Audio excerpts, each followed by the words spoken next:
Di episode sebelumnya, Gu Qinfeng mengirim kembali naga mitologi, hasil panggilan dari Wu Xingyao. Wu Xingyao menjadi marah, dan berniat menyerang Gu Qinfeng. Tapi, Gu Qinfeng menghabisinya, menggunakan Getsuga Tensho level maksimal.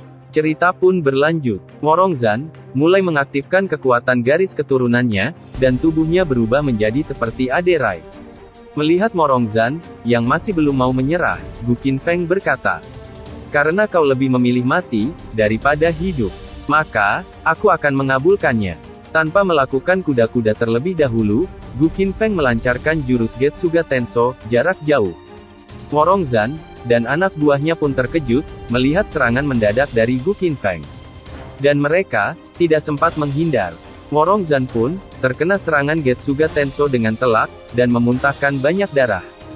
Gu Qinfeng kembali berkata, "Hari ini, aku akan membuat kalian mati, tanpa bisa bereinkarnasi kembali."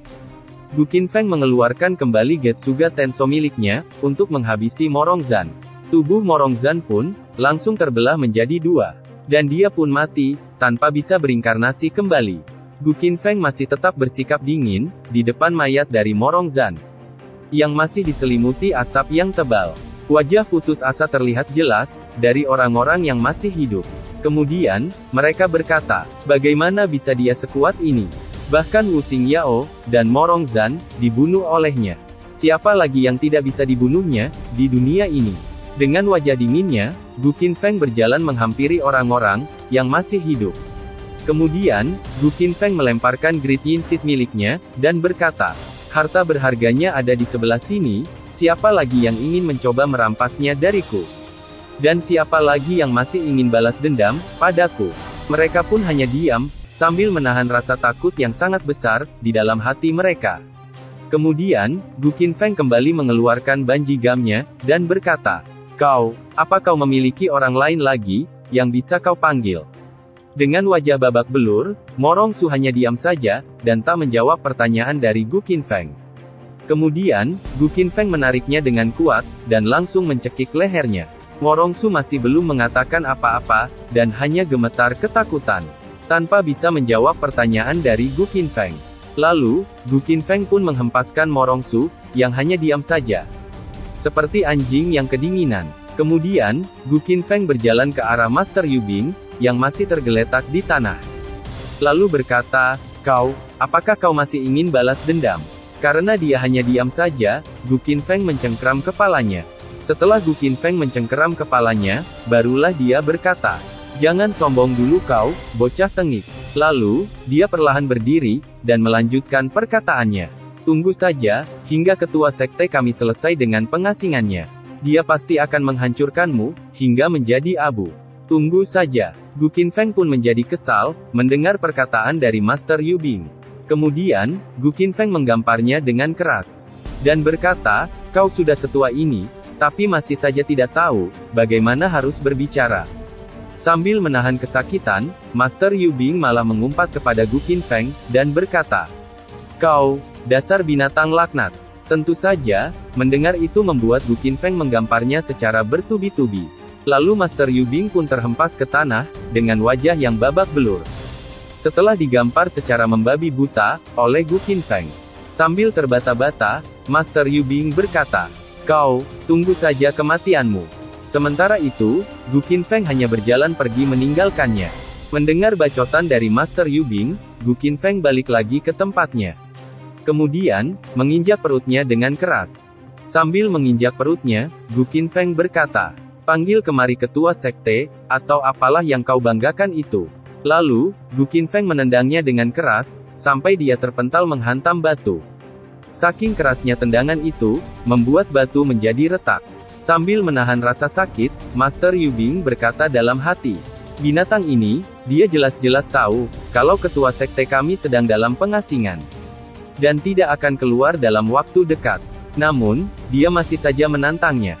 Lalu berkata, tunggu saja, kau pasti akan mati.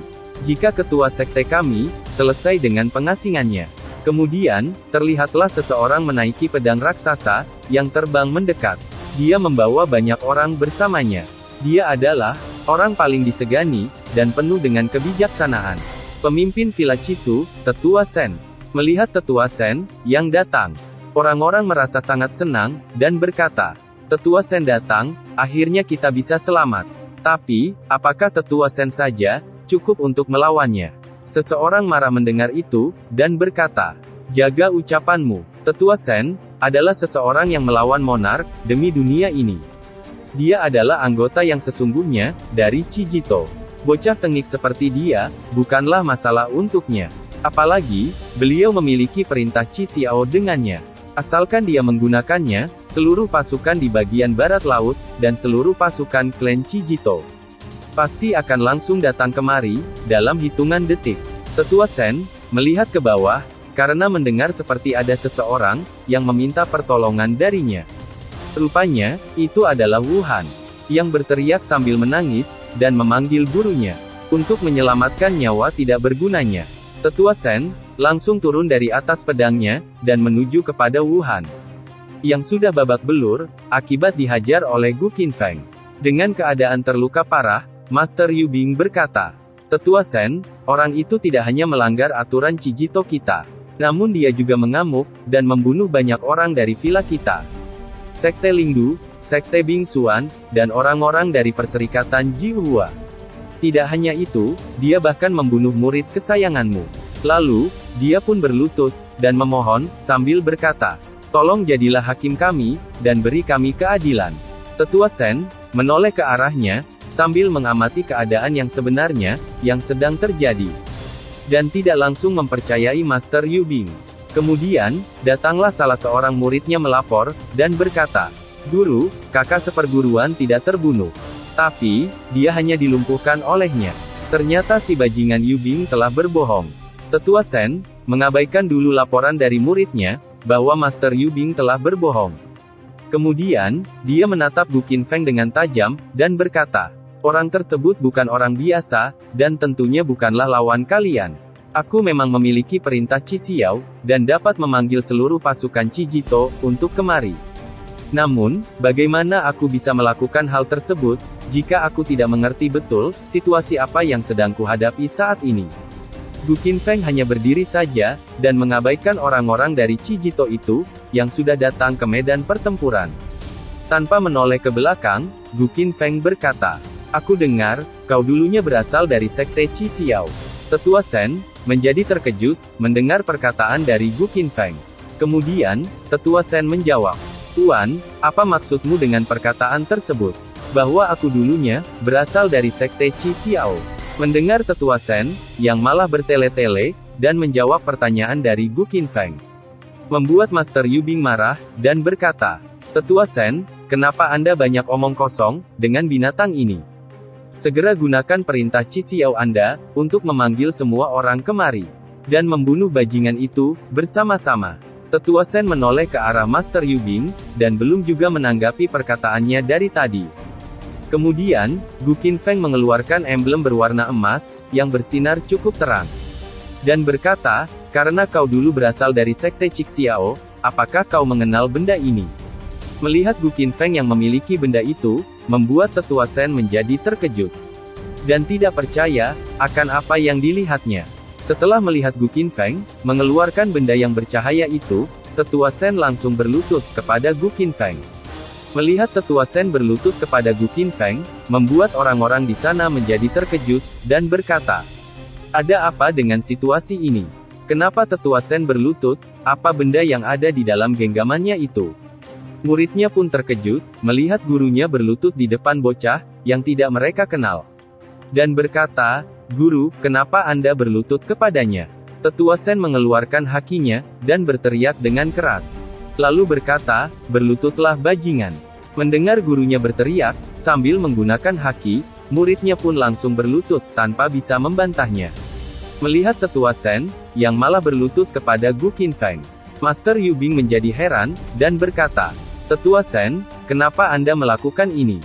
Kenapa Anda berlutut kepada binatang itu?" Mendengar perkataan dari Master Yu Bing, membuat Tetua Sen marah, dan mengeluarkan aura membunuhnya. Lalu berkata, "Bajingan, lancang sekali kau." Tanpa basa-basi lagi, Tetua Sen langsung memenggal kepala dari Master Yu Bing. menggunakan tebasan kilat miliknya. Orang-orang pun terkejut, melihat kepala misteri Yubing, yang telah terlepas dari badannya. Kemudian, mereka berkata, kenapa Tetua Sen, membunuh Master Dao Yubing?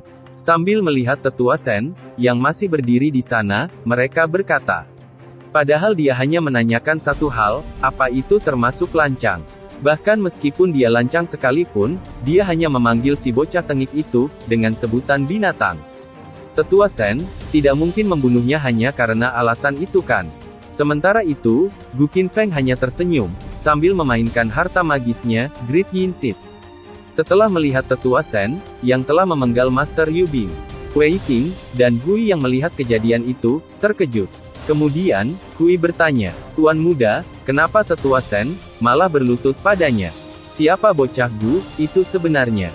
Dengan nada tinggi, Wei Qing menjawab, aku juga ingin mengetahui alasannya, kenapa Tetua Sen berlutut kepadanya, dan memenggal Master Yubing, yang lancang kepada Gu Qinfeng. Gui kembali bertanya, sepertinya, Tetua Sen tidak mengenali siapa Gu Qinfeng. Tapi dia langsung berlutut padanya, setelah Gu Qinfeng menunjukkan sesuatu padanya.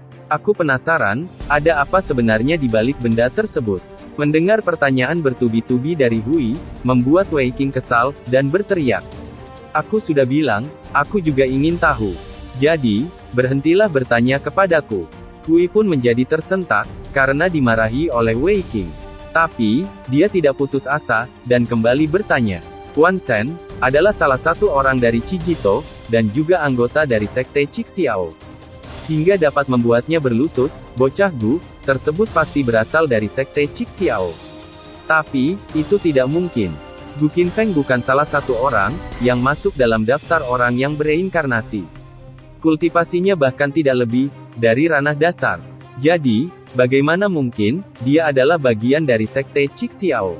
Atau, mungkinkah kultivasinya dulunya sangat tinggi? Namun, karena suatu alasan, dia mengacaukan pondasinya, dan kehilangan kultivasinya.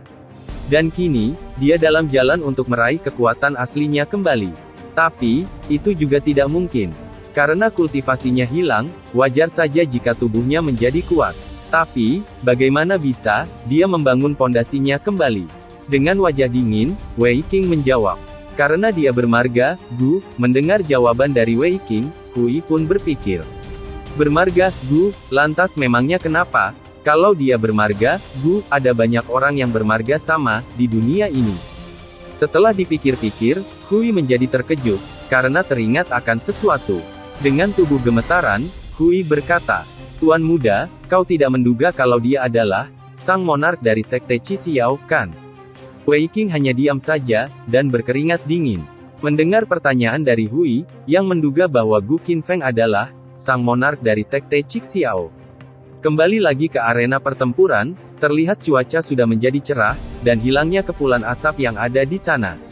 Kemudian, Gu Qinfeng bertanya kepada orang-orang yang sedang berlutut di hadapannya, dan berkata, siapa lagi di sini, yang datang untuk mencariku? Mereka pun hanya berlutut, dan tak mengucapkan sepatah kata pun. Gu Qinfeng menatap mereka dengan tajam, dan kembali berkata, kau bisa menunjukkan dirimu sekarang, jika kau datang mencariku. Tetap saja, tidak ada seorang pun yang berani menjawab pertanyaan dari Gu Qinfeng. Mereka hanya berlutut, tanpa mengucapkan apa-apa. Dengan wajah dingin, Gu Qinfeng mengarahkan tangan kiri ke badannya. Dan muncullah energi berwarna kuning, dari tubuhnya. Lalu, muncullah sebuah koin emas besar, di dada Gu Qinfeng, yang mengeluarkan aura, berwarna kuning keemasan. Hui dan Wei Qing terkejut melihat itu, dan berkata, itu adalah jimat pengendali pikiran. Seseorang ternyata berani, untuk menempatkan jimat tersebut pada Gu Qinfeng. Dia pasti sudah bosan hidup. Sambil memegang jimat pengendali pikiran itu, Gu Qinfeng berkata, kenapa, kau tidak takut untuk menempatkan mainan rusak ini di tubuhku? Sambil menatap mereka dengan dingin, Gu Qinfeng melanjutkan perkataannya. Tapi, kau takut untuk menunjukkan dirimu. Kemudian, Gu Qinfeng menghancurkan jimat pengendali pikiran itu, dengan tangan kirinya. Sehingga menjadi potongan-potongan kecil. Gu Qinfeng kembali memperhatikan mereka, dengan tatapan dinginnya. Untuk mencari siapa orang yang berani, meletakkan jimat pengendali pikiran itu di tubuhnya. Lalu, terlihatlah seorang pria dengan kepulan asap di kepalanya, yang merasa keletihan. Gu Qinfeng pun langsung menyadari, bahwa itu adalah orangnya. Merasa kedoknya sudah terbongkar, orang itu pun mulai kelihatan gugup. Dan dengan langkah cepat, dia terbang ke atas langit untuk melarikan diri. Sedangkan Gu Qinfeng hanya melihatnya saja, dan membiarkan orang itu pergi. Kemudian, Gu Qinfeng berkata kepada Tetua Sen, dan berkata, "Kau bersihkan villa ini untukku." Tetua Sen hanya mengangguk mendengar perintah yang diberikan oleh Gu Qinfeng. Gu Qinfeng kembali berkata, "Aku akan segera mencarimu. Ketika aku berhasil menghabisi si bajingan yang melarikan diri itu." Kemudian, Gu Qinfeng meloncat ke atas. Lalu, Gu Qinfeng terbang ke langit untuk mengejar orang yang melarikan diri itu. Tetua Sen sedikit terkejut melihat Gu Qinfeng yang terbang ke langit. Sesampainya di atas langit, orang yang kabur tadi memecah dirinya menjadi 3 bunsin. Untuk mengecoh Gu Qinfeng yang sedang mengejarnya. Melihat dia memanggil 2 bunsin, Gu Qinfeng dengan santai berkata, "Kage bunsin lainnya yang sedang bersembunyi dan berevolusi." Gu Qinfeng mengeluarkan senyuman jahat dan melanjutkan perkataannya. Gerakannya tidak dapat dilihat dan dia dapat mengontrol jiwa. Seperti yang diharapkan, dari seseorang yang dipilih secara langsung, oleh Immortal Dao. Kau lebih ganas daripada Demonic Dao, tapi kau memiliki kebajikan yang sama, seperti sang Immortal Dao. Mendengar perkataan dari Gu Qinfeng, si Demon pun bertanya, "Siapa kau sebenarnya? Bagaimana kau bisa mengetahui semua itu?" Dengan wajah dingin, Gu Qinfeng menjawab, "Kau bahkan tidak mengetahui siapa aku, tapi kau ingin mengambil alih jiwaku." Tanpa basa-basi lagi, si Demon langsung menerjang ke arah Gu Qinfeng, sambil berkata, "Kau cari mati, dengan berani mengejarku sampai sejauh ini." Kemudian, dia langsung mengarahkan pukulan demoniknya, ke arah Gu Qinfeng. Melihat si Demon yang mengeluarkan pukulan demoniknya, Gu Qinfeng pun memusatkan energi di tangan kanannya, untuk menghadang serangan itu. Tanpa memperdulikan Gu Qinfeng, yang bersiap untuk menahan serangannya. Si Demon tetap menerjang ke arah Gu Qinfeng. Kemudian, 2 serangan berkekuatan besar itu bertemu, dan menyebabkan suara benturan yang sangat keras.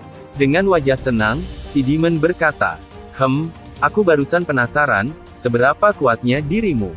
Tapi, kau bahkan tidak dapat menahan 1 pukulan, dari Kage Bunshin milikku.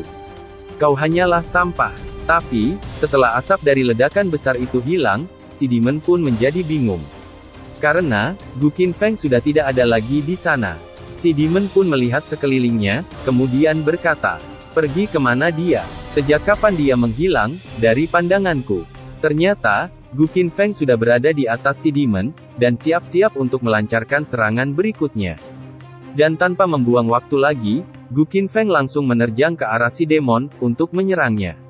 Tanpa disadari oleh si Demon, Gu Qinfeng menggunakan jurus Getsuga Tensho level maksimalnya, untuk menghabisi si demon. Si Demon pun merasakan serangan dari Gu Qinfeng, yang berada di belakangnya. Tapi, dia tidak sempat untuk menghindarinya, kemudian berkata, "Sialan, ini buruk." Si demon pun terkena serangan Getsuga Tensho, dari Gu Qinfeng. Kemudian, dia pun hancur, dan meraung dengan keras. Tapi, setelah dia hancur terkena serangan itu, sesuatu yang aneh terjadi, kepada tubuh si Demon. Gu Qinfeng hanya melihatnya dari atas, dengan seksama. Kemudian, tubuh si Demon yang sudah hancur, kembali lagi menyatu. Dan membentuk tubuhnya, menjadi utuh kembali. Setelah tubuh si Demon pulih seperti semula, dengan wajah iblisnya, Gu Qinfeng langsung menyerang si Demon dengan cepat. Tanpa bisa dihindari, oleh si Demon. Lalu, Gu Qinfeng mencekik leher si Demon, dan membuatnya berteriak kesakitan. Setelah memastikan si Demon tidak bisa kemana-mana, Gu Qinfeng kembali bersiap, untuk melakukan serangan selanjutnya. Kemudian, Gu Qinfeng menghantamnya dengan Getsuga Tensho, dari jarak dekat. Tak berhenti sampai di situ, Gu Qinfeng kembali lagi mengeluarkan Getsuga Tensho level maksimalnya, untuk kembali menyerang si Demon. Lalu, Gu Qinfeng pun menebaskan Getsuga Tensho ke tubuh si Demon, hingga si Demon pun terpental. Mendapat serangan bertubi-tubi dari Gu Qinfeng, si Demon kemudian berkata, "Aku melaksanakan, dan mengultivasikan ritual monster kegelapan, untuk mendapatkan tubuh yang kuat ini." Karena muak dengan bacotan si Demon, Gu Qinfeng langsung menyerang tubuh terakhir dari si Demon. Setelah Gu Qinfeng menghancurkan 2 Kage Bunshin miliknya, terlebih dahulu. Tentu saja, si demon pun langsung mati, karena tubuh aslinya sudah hancur. Setelah Gu Qinfeng menghabisi demon, terlihat di belakangnya ada si biksu kecil, yang masih belum bertobat, dan tetap memakan daging. Sambil memegang dagingnya, si biksu kecil pun kaget. Karena ada seseorang yang berani membunuh, orang yang mempunyai dekrit surgawi. Si biksu kecil pun mendekat ke arah orang itu. Tapi, betapa terkejutnya dia, setelah dia melihat bahwa itu ternyata, adalah Gu Qinfeng. Si biksu kecil pun langsung bersujud, dan berkata, "Aku di sini, bukan untuk menyebabkan masalah bos besar. Aku bersumpah, aku sungguh tidak berada di sini untuk itu." Sambil berwajah pucat, dan tetap bersujud, si biksu kecil melanjutkan perkataannya. "Jika aku berbohong, aku bersedia untuk disambar dengan petir surgawi. Sehingga, aku tidak bisa bereinkarnasi kembali." Gu Qinfeng menoleh ke arah si biksu kecil itu, dengan tatapan dingin. Kemudian berkata, "Karena biksu gemoy sepertimu mengetahuinya, maka, pergilah sekarang." Kemudian, Gu Qinfeng pun pergi, meninggalkan si biksu kecil, yang masih merinding ketakutan. Setelah Gu Qinfeng pergi, datanglah 2 cahaya yang berwarna hitam, dan putih. Rupanya, mereka adalah orang-orang dengan dekrit surgawi. Hitam berkata, dia bahkan membunuh seseorang, dengan dekrit surgawi. Putih menjawab, "Memangnya kenapa? Aku tidak merasa orang dengan dekrit surgawi tersebut, kemari untuknya. Apakah dia kesini untuknya atau bukan, itu tidak penting." Hitam bingung dengan jawaban dari Putih, kemudian bertanya, "Apakah hanya itu?" Putih menjawab, "Bukankah alasan itu saja sudah cukup?" Sambil membayangkan Gu Qinfeng, Putih melanjutkan perkataannya. "Dia telah menguji kita sedari awal. Atau haruskah ku katakan, kalau dia sedang memancing kita? Menurutku, dia adalah sang pemancingnya, dan kita adalah ikannya. Sayangnya, orang dengan dekrit surgawi tersebut, terlalu merendahkan musuhnya. Sehingga, dia terpancing oleh umpan musuh, dan karena itu dia terbunuh. Siapa sebenarnya dia, dan apa yang dia inginkan? Kita belum bisa mengetahuinya, untuk saat ini." Cerita berlanjut. Di pagi yang cerah, dengan sinar mentari yang mulai menyingsing ke atas langit, terlihat di taman ada Wei Qing, dan Liu Xiu, sedang bercengkrama sambil minum tuak. Kemudian, Liu Xiu bertanya, "Apa yang harus kita lakukan, saudara Wei Qing?" Wei Qing mengambil gelas tuaknya, lalu menjawab, "Zhu Xia, dan Leng Yan Qiu, akan segera keluar dari pengasingan. Aku yakin, dia kini pasti telah menggabungkan hati es hitam. Dia pasti akan meminjam darah spiritual Madam, untuk membuka rahasia di balik hati es hitam. Hingga saat itu tiba, dia pasti akan mencoba, untuk mengumpulkan ketujuh mutiara jiwa. Dan mencoba mengambil alih, posisi Madam." Sambil menopang dagu, Liu Xiu berkata, "Aku penasaran, apa yang akan dilakukan dengan dekrit surgawi. Tapi, daripada memikirkan mereka, aku lebih penasaran, apa yang akan Gu Qinfeng lakukan, setelah waktunya tiba." Wei Qing meletakkan batu caturnya, dengan keras ke papan catur. Kemudian berkata, "Madam ingin kita mengamati perubahan yang terjadi, di tempat ini." Tapi, secara diam-diam, Liu Xiu bangkit dari duduknya, sambil berkata, "Itu adalah apa yang mereka katakan. Tapi, situasi di sini sangat kacau saat ini. Bagaimana jika Madam tersebut?" Sebelum selesai mengucapkan perkataannya, mereka berdua kaget, akan kehadiran seseorang di sana. Rupanya, itu adalah sang dewa kematian, Gu Qinfeng, yang datang untuk menemui mereka. Sambil mengeluarkan keringat dingin karena terkejut, Liu Xiu berkata dalam hati, "Kenapa dia ada di sini? Apa yang dia inginkan?" Sama halnya dengan Wei Qing, yang terkejut melihat Gu Qinfeng datang ke sana, untuk mencari mereka. Sambil tersenyum jahat, Gu Qinfeng berkata, "Kalian tidak perlu cemas, aku kesini hanya untuk menanyakan sesuatu, pada kalian." Sambil tetap waspada, Liu Xiu menjawab sambil terbata-bata, "Bagaimana kami bisa tidak cemas, jika itu adalah kau, yang datang?" Gu Qinfeng pun langsung duduk tanpa basa-basi lagi, dan menuangkan tuak ke dalam cangkir. Kemudian berkata, "Duduklah, dan mari kita bicarakan hal ini." Tentu saja, mereka hanya diam, mendengar perkataan dari Gu Qinfeng. Karena mereka masih belum bisa memahami, situasi yang sedang terjadi saat ini. Gu Qinfeng pun heran, dengan tingkah mereka berdua, yang terlalu bersikap waspada, hanya karena didatangi olehnya, secara mendadak. Gu Qinfeng mengambil tuak, kemudian berkata, "Jadi, ternyata begitu. Baiklah, lupakan saja kalau begitu. Tapi, aku ada beberapa pertanyaan, yang membutuhkan klarifikasi dari kalian." Sambil menunduk, dan berkeringat dingin, Wei Qing bertanya, "Apa yang ingin Anda ketahui?" Gu Qinfeng dengan tegas bertanya, "Siapa master kalian? Katakan padaku yang sebenarnya." Sambil memberi hormat, Wei Qing menjawab, "Master kami adalah wanita dari leluhur sekte Bingsuan." Gu Qinfeng kembali bertanya, "Siapa namanya?" Wei Qing menjawab, "Nama master kami adalah Yun Nisang. Dan nama panggilannya adalah Bingsuan, atau es hitam." Sambil mengambil gelas tuaknya, Gu Qinfeng kembali bertanya, dengan wajah serius. Dan berkata, "Yun Nisang, sebelum mastermu menciptakan sekte Bingsuan, dia telah pernah bereinkarnasi sekali. Siapa identitasnya, saat itu?" Wei Qing kembali menunduk, dan menjawab, "Saya tidak tahu, identitasnya waktu itu." Gu Qinfeng kembali bertanya, sambil mengeluarkan aura intimidasi. Dan berkata, "Kau benar tidak tahu?" Wei Qing pun berkeringat dingin, dan menjawab, "Saya benar-benar tidak tahu Tuan." Gu Qinfeng menyilangkan tangannya, kemudian berpikir, "Dua orang ini, jujur saja, mereka sesungguhnya bukanlah manusia. Mereka memiliki jiwa spiritual, namun tubuh mereka bukan terbentuk dari daging dan tulang, melainkan dari darah spiritual Taiyin yang telah dibentuk. Mungkin mereka benar-benar tidak tahu apapun tentang identitas master mereka sebelum reinkarnasi." Gu Qinfeng kembali bertanya, "Kenapa Yun Nisang menciptakan kalian berdua?" Dengan wajah gugup, Wei Qing menjawab, "Kami diciptakan untuk mengawasi." Gu Qinfeng bertanya, "Mengawasi apa?" Wei Qing menjawab, "Segala bentuk perubahan yang terjadi pada hati es hitam." Gu Qinfeng kembali bertanya, "Kenapa dia ingin kalian mengawasinya?" Wei Qing kembali mengeluarkan keringat dingin, karena dia tidak mengetahui jawaban dari pertanyaan Gu Qinfeng. Dan berkata, "Saya juga tidak tahu." Gu Qinfeng kembali meminum tuaknya, dan berpikir, Yun Nisang menciptakan Wei Qing untuk mengawasi perubahan yang terjadi pada hati es hitam. Dia mungkin melakukannya untuk mengobservasi sebab dan akibat dengan adanya benda tersebut.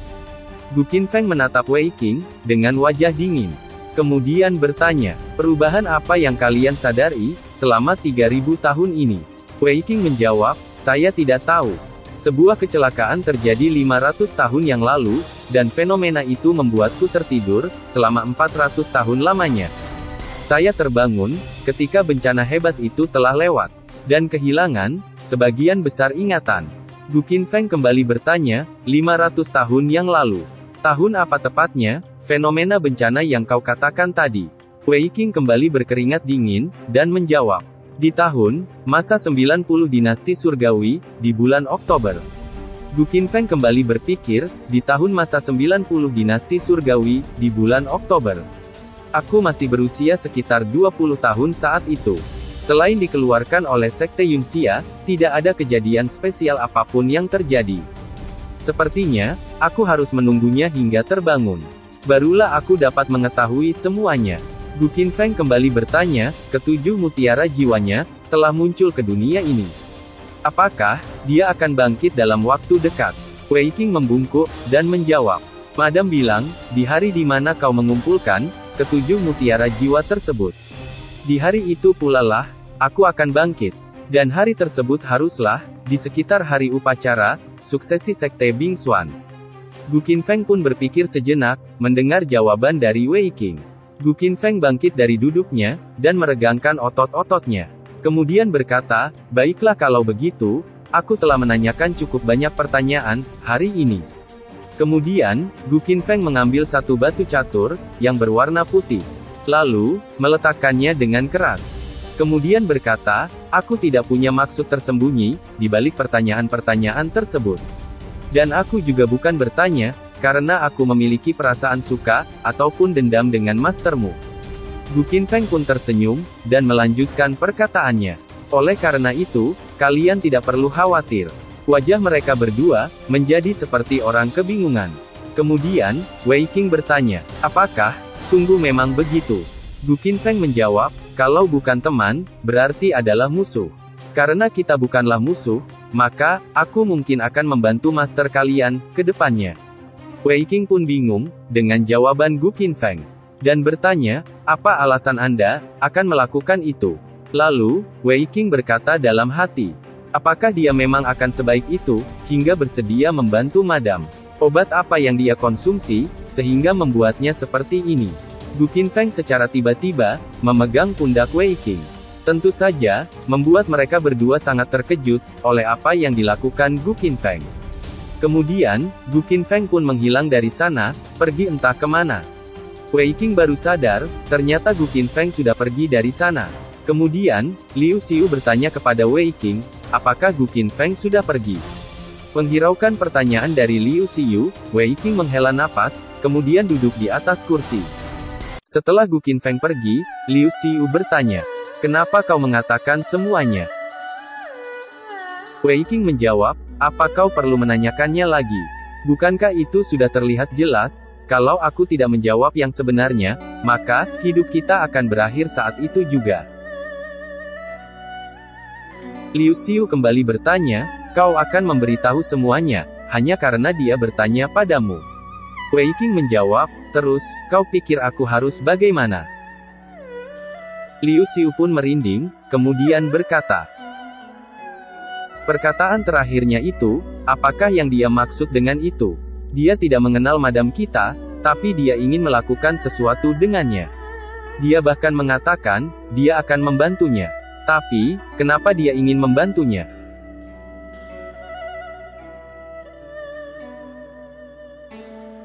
Wei Qing menjawab, mungkin dia melakukannya, karena karma yang dia miliki. Liu Xiu kembali bertanya, karma? Maksudmu, karmanya berhubungan dengan karma madam? Kesadaran ilahi kita telah merasakan, perubahan supernatural yang terjadi 500 tahun silam. Apakah kau sungguh berpikir, itu adalah karena madam telah bangkit sebelumnya? Wei Qing pun, hanya menggelengkan kepalanya. Liu Xiu kembali bertanya, kau tidak tahu Wei Qing? Katakan yang sejujurnya padaku, apa kau mengetahui sesuatu? Wei Qing hanya diam saja, dan tidak berkata apapun. Liu Xiu kembali bertanya, kau mungkin tahu akan sesuatu. Jika tidak, kau tidak mungkin akan sepeduli itu, dengan sekte Yunxia. Setelah kita bangkit, dari bencana hebat tersebut, apakah sekte Yunxia, berhubungan dengan madam kita? Kau pasti tahu sesuatu, cepat katakan padaku. Sambil kembali memainkan catur, Wei Qing menjawab, aku memperhatikan sekte Yunxia, hanya karena madam kita memiliki sesuatu, yang harus dilakukan dengan sekte Yunxia. Aku hanya ingin mengetahui lebih jauh, tentang hubungannya dengan leluhur sekte Yunxia, itu saja. Liu Xiu kembali bertanya, kau telah menyelidikinya sangat lama, tidak mungkin kau belum menemukan apapun, kan? Aku ingat, kau pernah berkata ini sebelumnya, untuk dapat membangkitkan keturunan madam. Hal itu pasti berhubungan, dengan leluhur sekte Yunxia. Kau juga mengatakan bahwa, perubahan yang terjadi pada kesadaran ilahi kita, pasti dikarenakan, kejadian yang terjadi 500 tahun silam. Dan master kita telah pernah bangkit sekali, sebelumnya. Kau juga mengatakan, tidak ada kejadian spesial pada sekte Bingxuan. Selama kita mengalami perubahan, pada kesadaran ilahi kita. Tapi, dua hal telah terjadi, pada sekte Yunxia. Wei Qing hanya diam, mendengar pertanyaan panjang lebar dari Liu Xiu. Liu Xiu kembali bertanya, salah satunya berhubungan dengan sang monark, Qi Xiao. Dia dikeluarkan dari tahun itu. Saat itu, aku bahkan bertanya padamu, apakah madam kita, berhubungan dengan sang monark sekte Qi Xiao? Tapi kau mengatakan, kau tidak tahu. Kemudian, aku menemukan bahwa tahun itu, sang monark sekte Qi Xiao dapat tiba-tiba meningkatkan kultivasinya, dengan sangat cepat. Itu karena, dia mendapatkan Piri Sun Heart. Yang mana berarti, ada kemungkinan tinggi bahwa sang monark sekte Qi Xiao, berhubungan dengan madam. Gu Qinfeng jelas sekali menunjukkan bahwa, dia sedang mencoba untuk memahami karmanya. Gu Qinfeng kebetulan memiliki nama yang sama, dengan sang monark sekte Qiqiao, yang juga bermarga Gu. Gu Tianlang, Gu Qinfeng, mungkinkah itu? Mungkinkah Gu Qinfeng adalah sang monark sekte Qiqiao? Wei Qing menjawab, aku juga mencurigainya seperti itu, sebelumnya. Tapi sayangnya, dia bukanlah sang monark tersebut. Dan tidak mungkin, adalah orang tersebut. Liu Xiu kembali bertanya, kalau begitu, jika dia bukan sang monark, maka, karma apa yang dia miliki, sehingga berhubungan dengan madam kita? Kau bilang dua hal terjadi, saat kesadaran ilahi kita mengalami perubahan yang super fenomenal. Dan salah satunya adalah, sang monark mendapatkan Firi Sun Heart. Kalau begitu, apalagi yang satunya? Wei Qing tidak menjawab pertanyaan dari Liu Xiu, dia malah menggelengkan kepalanya. Liu Xiu menjadi kesal, karena dari tadi Wei Qing hanya menggelengkan kepalanya, dan tidak menjawab pertanyaannya. Kemudian, dia kembali bertanya, apakah sungguh tidak tahu, ataukah kau tidak ingin mengatakannya? Wei Qing menjawab, aku sungguh tidak tahu. Kita tidak boleh menebak apa yang dipikirkan madam. Jika kita tidak tahu, maka kita tidak perlu mencari tahu. Mengetahui banyak hal, hanya akan lebih membahayakan kita berdua. Lalu, Wei Qing pun menaruh bidak caturnya, yang berwarna hitam. Cerita berpindah. Di siang hari yang cerah, di pegunungan belakang dari sekte Yunxia, terlihat Huode, yang berbicara sendiri, dan berkata, bocah Gu ini, dapat dengan mudah memindahkan gunung-gunung, dengan mudah. Tapi, sangat sulit baginya, untuk dapat mengubah kepribadiannya. Selalu terjadi pertarungan, kemanapun dia pergi. Sudah bertahun-tahun lamanya, dan dia masih saja tidak berubah. Padahal, bocah ini baru saja meninggalkan sekte, selama beberapa hari. Namun, dalam beberapa hari tersebut juga, dia telah memusnahkan, sebanyak setengah jumlah sekte besar, dan teritori yang ada di daerah ini. Huode menjadi kesal, dan kembali berkata, kenapa kau selalu muncul tiba-tiba, kenapa kau tidak jadi dewa saja sekalian? Lalu, Huode mendengar suara dari belakangnya, yang berkata, Huode, katakan, apakah kau pernah berpikir hal baik tentangku? Huode pun menoleh, melihat siapa yang berbicara. Dan ternyata, itu adalah Gu Qinfeng. Kemudian, Huode berkata, Nak Gu, kapan kau datang? Terlihat Gu Qinfeng yang baru datang, dengan wajah datarnya. Huode menghampirinya, sambil berkata, apa kau baik-baik saja? Gu Qinfeng menjawab, memangnya, apa yang bisa terjadi padaku? Lalu Gu Qinfeng pun duduk dengan santai, di kursi santainya. Kemudian, Huode bertanya, aku tanya, ada apa denganmu? Kenapa kau menyebabkan kekacauan seperti itu? Tak bisakah kau untuk diam saja? Gu Qinfeng hanya diam saja, dan mengabaikan pertanyaan dari Huode. Merasa diabaikan, Huode menjadi kesal. Kemudian, kembali bertanya, hei kau, aku sedang bicara denganmu. Apa kau mendengarkanku? Nak Gu, bajingan Gu. Tapi, Gu Qinfeng hanya diam saja, dan mengabaikan pertanyaan dari Huode. Huode pun tiba-tiba menjadi malu, dan berkata Nak Gu, hehe. Gu Qinfeng membuka matanya, dan bertanya, Pak Tua, apa yang kau inginkan dariku? Huode menjawab, ku dengar kau menemukan benih Great Yin Seed, di dalam gua. Perlihatkan padaku, ya. Melihat Huode yang seperti anak kecil, Gu Qinfeng berkata, astaga, lihatlah dirimu. Kemudian, Gu Qinfeng melemparkan Great Yin Seed kepada Huode.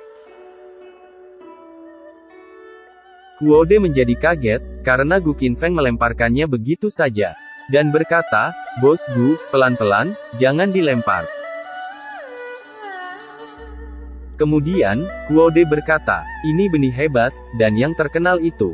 Tapi, kenapa terlihat sangat biasa, bahkan kristal Blue Frost Ice, punya lebih banyak energi yin di dalamnya.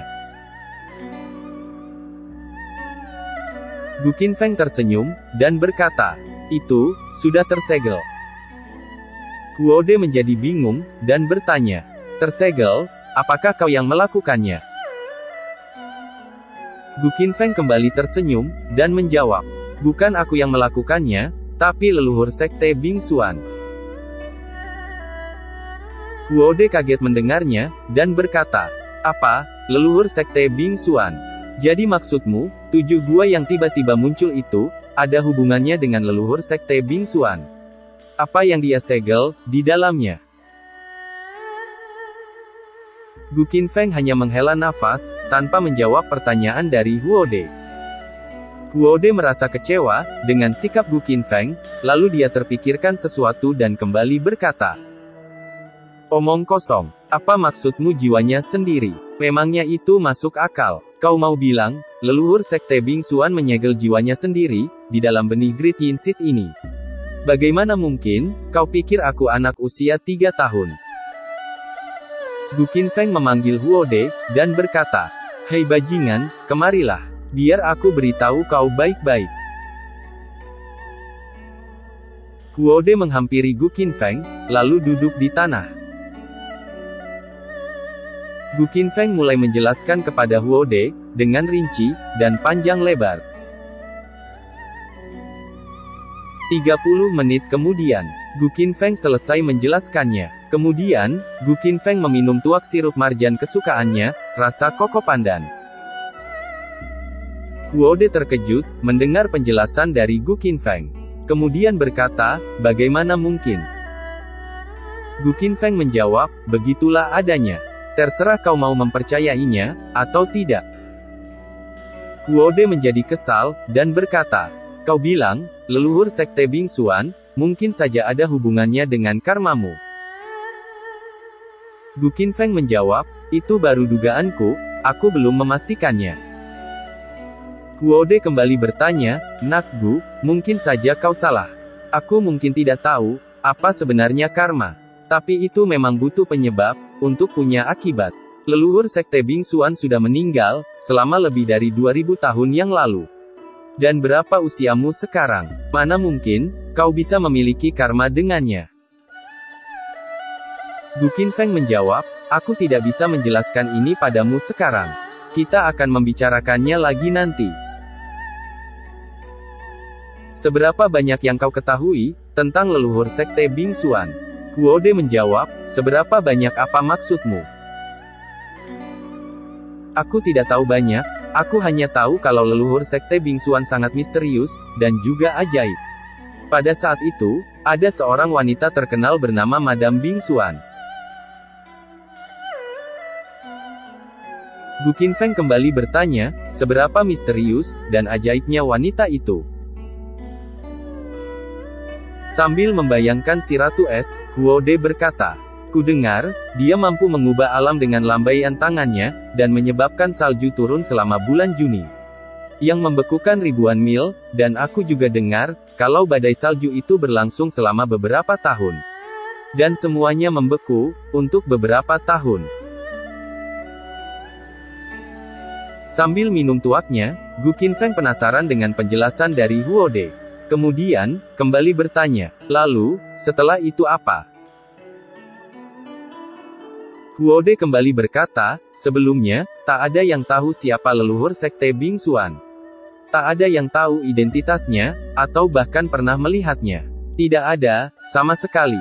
Seseorang curiga, kalau dia pasti sudah memperoleh semacam harta karun, yang langka.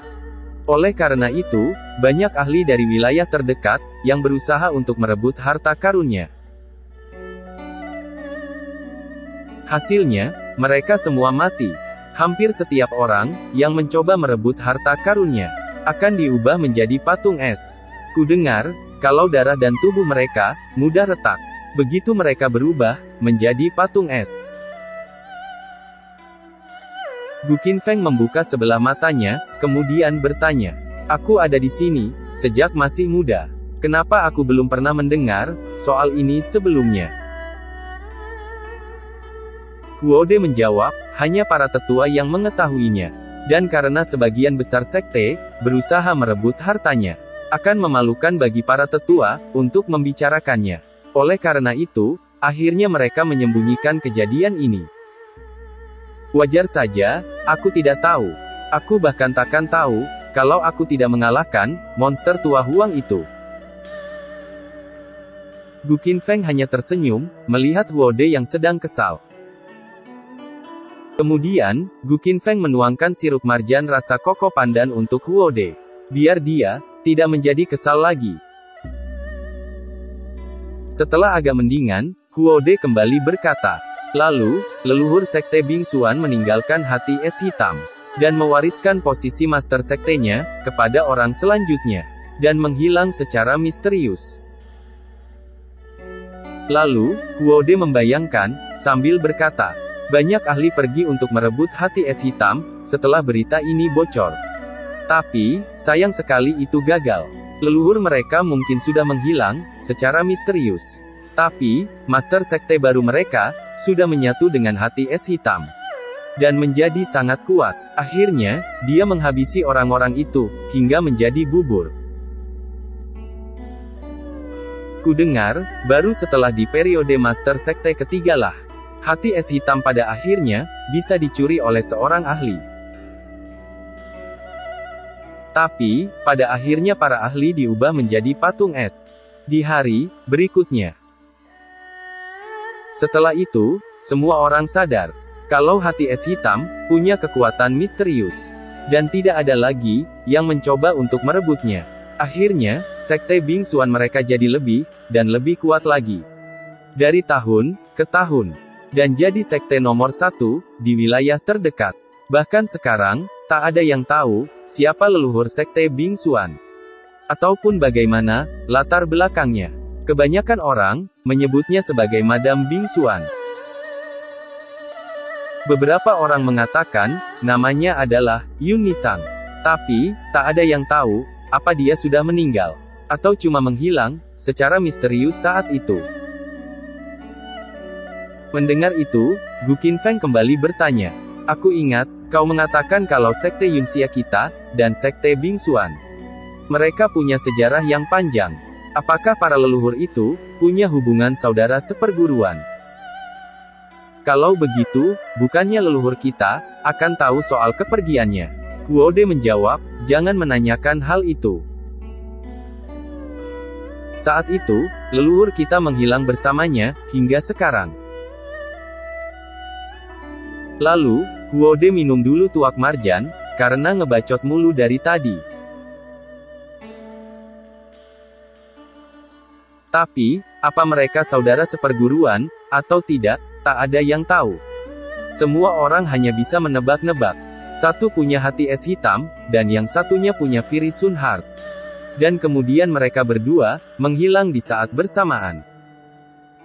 Setelah menghilang, mereka menjelaskan bahwa, posisi master kedua sekte, akan diturunkan dari generasi ke generasi. Dan kedua master sekte juga, mampu berkultivasi Yin dan Yang. Gu Qinfeng terlihat malas, sambil tetap minum sirup marjan. Huode kembali berkata, pikirkan saja kalau mereka bukan saudara seperguruan, kenapa mereka harus menyerahkan hal-hal seperti itu ke sekte Yunxia kita, dan sekte Bingsuannya mereka. Belum lagi, sekte Yunxia kita, dulu disebut sekte Qiang. Dan tak lama kemudian, Yun Nisan kembali, dan mengubah nama sekte kita, menjadi sekte Yunxia. Maksudku, kenapa mereka melakukan itu? Kalau bukan karena, mereka saudara seperguruan yang dekat. Gu Qinfeng menjawab, sepertinya, kau ada benarnya. Lalu, Gu Qinfeng berkata dalam hati, dan kurasa, aku punya semacam karma dengan Yun Nisang. Tapi, ternyata ada juga dengan leluhur sekte Yunxia. Bagaimana bisa hal-hal ini, bisa berhubungan denganku? Gu Qinfeng kembali bertanya, orang seperti apa, leluhur sekte Yunxia? Huode menjawab, aku juga tidak tahu, leluhur sekte Yunxia itu seperti apa. Gu Qinfeng menjadi kesal, lalu menarik janggut Huode. Kemudian bertanya, kau tidak tahu. Bagaimana bisa kau tidak tahu, seperti apa leluhurmu? Huode menjerit kesakitan dan berkata, leluhur Gu, tolong lepaskan. Huode pun menitihkan air mata, kemudian menjawab, jangan pikir, kalau aku saja yang tidak tahu. Bahkan kakak seniorku saja, juga tidak mengetahuinya. Bahkan walau tetua Yunxia yang hebat, masih hidup, dia juga tak akan tahu. Jangankan leluhur kita, mereka bahkan tak tahu nama ketua agung kita. Gu Qinfeng hanya menatapnya, dengan tatapan yang dingin. Gu Qinfeng kembali duduk, sambil berkata, itu, cukup aneh. Huode balik bertanya, katakan, ada apa denganmu? Apa yang kau sembunyikan? Gu Qinfeng menjadi malas, mendengar pertanyaan dari Huode. Lalu mengisi cangkir tuaknya, yang telah kosong. Huode kembali bertanya, beritahu aku, apa yang aneh? Apa yang bisa lebih aneh dari ini, apa kau akan percaya? Kalau aku bilang, tak ada yang pernah melihat, master leluhur kita sebelumnya. Para tetua dari 3000 tahun yang lalu, belum pernah melihat wajah master leluhur kita. Atau bahkan, para tetua agung. Apa itu cukup aneh? Gu Qinfeng mengangkat teko tuak, kemudian berkata, apa itu, benar-benar terjadi?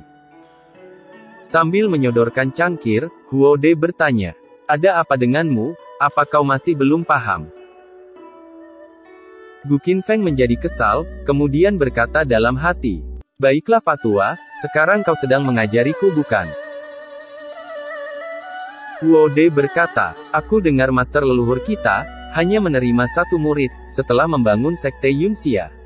Dan orang itulah, yang menjadi master sekte pertama kita. Aku rasa, hanya orang itu yang pernah melihat wajah master leluhur kita. Hanya saja, aku tidak tahu, kenapa orang itu tak pernah bicara soal master leluhur kita. Tidak satu kata pun, dia bahkan tidak menyebutkan satu hal pun, saat dia sedang sekarat. Gu Qinfeng berpikir sejenak. Huode kembali berkata, hai Nak Gu, Ordo Surgawi, Ordo Celestial, Ordo Demonik, dan Ordo Buddha. Yang kau sebutkan sebelumnya, apa mereka benar-benar muncul saat ini? Lalu, Huode berkata dalam hati, ku dengar, Ordo Surga adalah, orang-orang yang bekerja untuk surga. Dan Ordo Buddha adalah, orang-orang yang bekerja untuk Buddha. Mereka adalah, orang-orang yang sangat hebat. Wajah Gu Qinfeng berubah menjadi serius, dan menjawab, benar, mereka semua sudah muncul saat ini.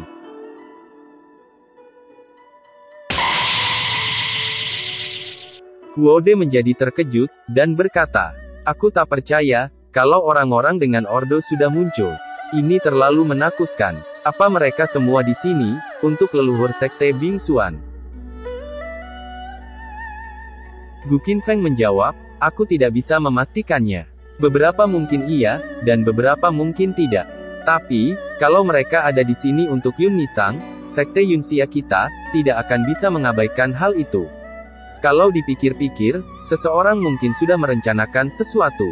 Saat Fiery Sun Heart jatuh ke tangan Perserikatan Jiuhua. Huode berpikir, dengan segala kemungkinan yang bisa saja terjadi. Kalau itu seperti yang dikatakan oleh Gu Qinfeng. Kemudian berkata, kau sebelumnya, sudah menyinggung para Celestial Demonik, dan juga Dao Surgawi. Kalau dewa kembali untuk menyelesaikan, segala hutang di antara kalian. Aku khawatir, kau tidak akan bisa lari lagi kali ini.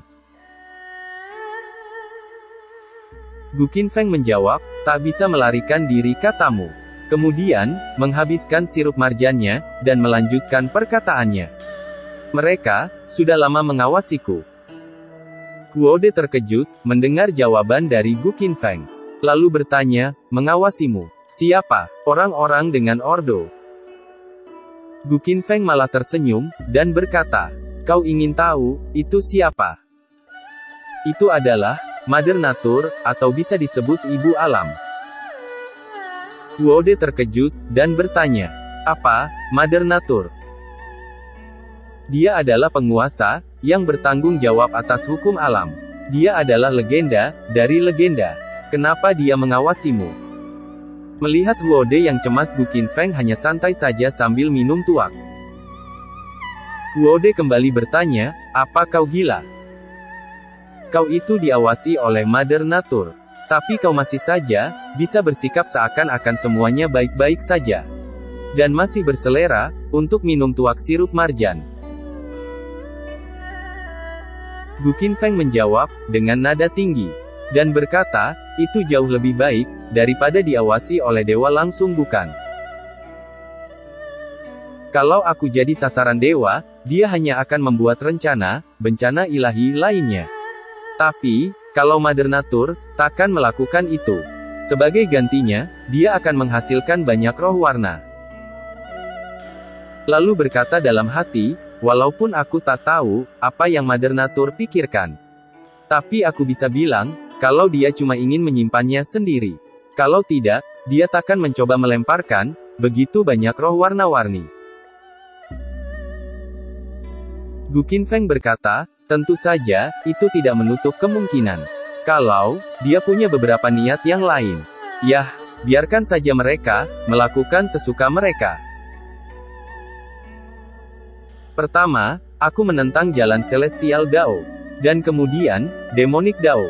Dalam kasus terburuk, aku juga bisa menentang jalan Natur. Aku tidak peduli, kalau aku harus melawan semua Dao. Huode meminum sirup marjan, untuk menenangkan pikirannya. Tapi, itu tidak berhasil. Dia tetap marah, dan berkata, ah, sudahlah, lupakan. Aku tak akan menanyaimu lebih jauh. Aku tak mau bertanya padamu lagi. Hatiku sudah tak sanggup lagi. Lalu berkata dalam hati, kau benar-benar seorang raja. Kau itu juga seorang manusia, dengan satu otak, dan dua bahu. Tapi kau sudah memberontak, melawan Celestial Dao, Demonic Dao, dan Surgawi Dao. Dan bahkan bertarung melawan dewa, beberapa kali. Padahal, kebanyakan dari kita, masih mencoba untuk membentuk Golden Orb. Gu Qinfeng mengintip Huode, yang sedang termenung begitu lama. Huode kembali berkata, Nak Gu, aku tahu kau mampu. Jadi, aku tak bisa ikut campur dalam urusanmu. Tapi, kau tak harus bermain-main, dengan karmamu. Kenapa kau merasa punya semacam karma, dengan master leluhur sekte Bingsuan? Apa kalian punya hubungan, satu sama lain? Gu Qinfeng menjawab dengan santai, dan berkata, bukankah kau baru saja bilang, kalau tak akan bertanya lagi? Huode menjadi kesal, dan berkata, dasar, kau bajingan. Lalu, Gu Qinfeng menyuruh Huode, untuk mendekat.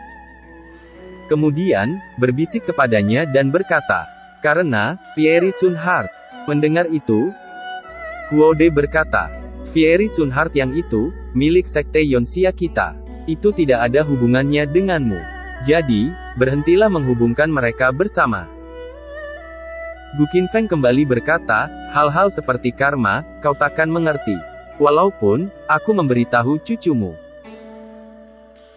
Huode menjadi kesal, kemudian berkata, cucuku, aku tak mengerti. Dasar, bajingan, apa urusan utamanya? Gu Qinfeng berkata, kalau aku tidak salah, aku diusir dari satu Yunxiamu, saat aku berumur 22 tahun. Yang mana, itu merupakan tahun 1009, di tahun dinasti Celestial kuno bukan? Huode bertanya, tahun saat kau diusir, itu memang benar tahunnya. Tapi, kenapa dengan itu? Gu Qinfeng menjawab, aku menyatu dengan Fiery Sun Heart selama 1008, dan diusir pada 1009, aku ingat, kau mengatakan kalau setelah aku diusir, Hong Xiyu juga menyatu, dengan Fiery Sun Heart. Kapan dia melakukan hal itu? Huode menjawab, itu tidak lama setelah kau diusir, itu juga di tahun 1009. Tangan Gu Qinfeng bergetar, lalu berkata dalam hati. Sebelumnya, aku dengar Wei Qing mengatakan, mereka kehilangan kendali, atas kesadaran ilahi mereka. Dan itu mungkin karena, Yun Nisang bangun. Di tahun itu, Hong Xiyu menyatu dengan Fiery Sun Heart. Wajah Gu Qinfeng berubah menjadi pucat, lalu berkata, "Apa mungkin, Hong Xiu adalah Yun Nisang?" Gu Qinfeng menarik janggut Huode, dengan keras. Dan bertanya, "Apa kau masih ingat, di bulan apa itu?" Sambil kesakitan, Huode menjawab, "Tentu saja, kurasa itu sekitar musim gugur." "Benar, itu benar, sekitar bulan Oktober. Aku masih ingat, ada badai salju besar selama bulan Oktober tahun itu, sangat besar." Gu Qinfeng melepaskan janggut Huode, yang ditariknya. Kemudian duduk dengan lemas, dan berkata, Jadi begitu. Kemungkinan besar Hong Xiu adalah Yun Nisang." Kemudian, Gu Qinfeng berkata dalam hati, "Aku tidak yakin, jenis karma apa yang aku punya, dengan Yun Nisang sampai saat ini." Lalu, Gu Qinfeng membayangkan, saat sedang berkencan dengan Hong Xiu. Di pagi yang cerah,